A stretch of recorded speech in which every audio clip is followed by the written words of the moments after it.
отнасяте към предложенията на Прогресивна България за промени в изборния кодекс и какво ще предложите вие на своя ред?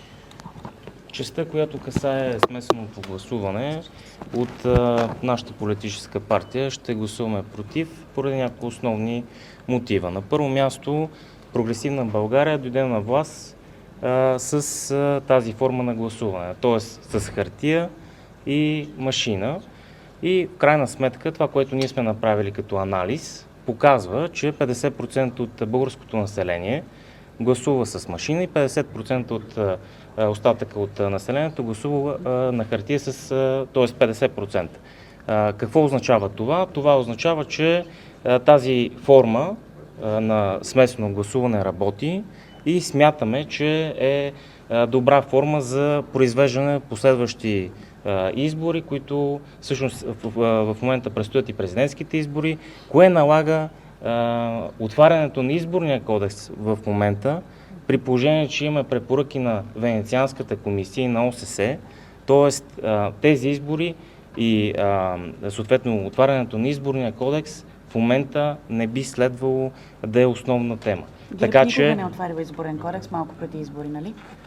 И това бяха най-честните избори до момента правени в последните години. Ако говорите за последното отваряне на изборния кодекс, 51-то Народно събрание. Само веднъж отварила ГЕРБ изборен кодекс, малко преди избори. Вижте, тези избори, които Прогресивна България е своеобразният победител, може да бъде прието, че тези избори бяха своеобразен референдум за това как българските граждани предпочитат да гласуват.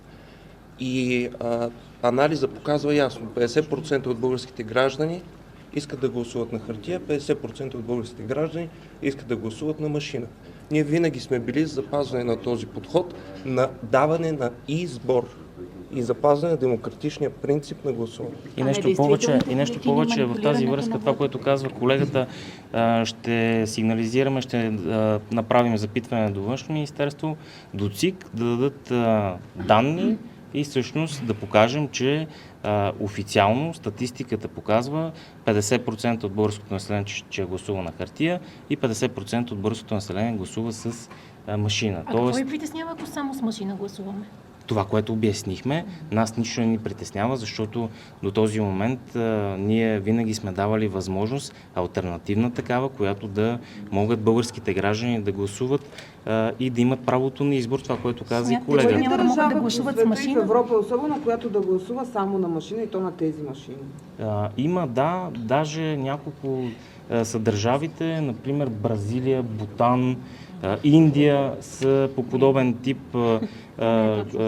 т.е. имат подобен тип на гласуване. Може би единствената европейска държава, която гласува в някаква смесена форма, това е Белгия. И това е единствената държава в Европейския съюз, която всъщност гласува по такъв начин. Район чужбина и секциите извън Европейския. На ограничението на секциите извън страните извън Европейския съюз.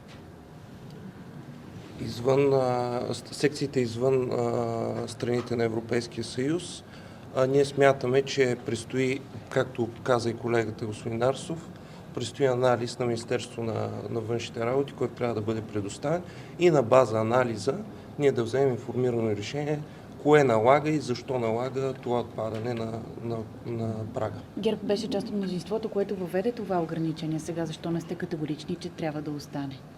Защото, пак ще повторя, Министерството на външните работи трябва да предоставят анализ на база, който ние ще вземем информирано решение за нашето такова, което ще покаже дали подкрепа. Такъв анализ не е имало ли на предишните промени? Разбира се. Имаше или нямаше? Разбира се, имаше. Даже в предходното Народно събрание, аз съм за първи път народен представител в това.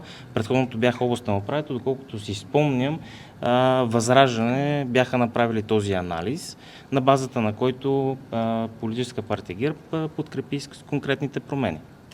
Значи сега пак ще бъде... Имате ли други въпроси? Да, имате ли други да задавам? Спря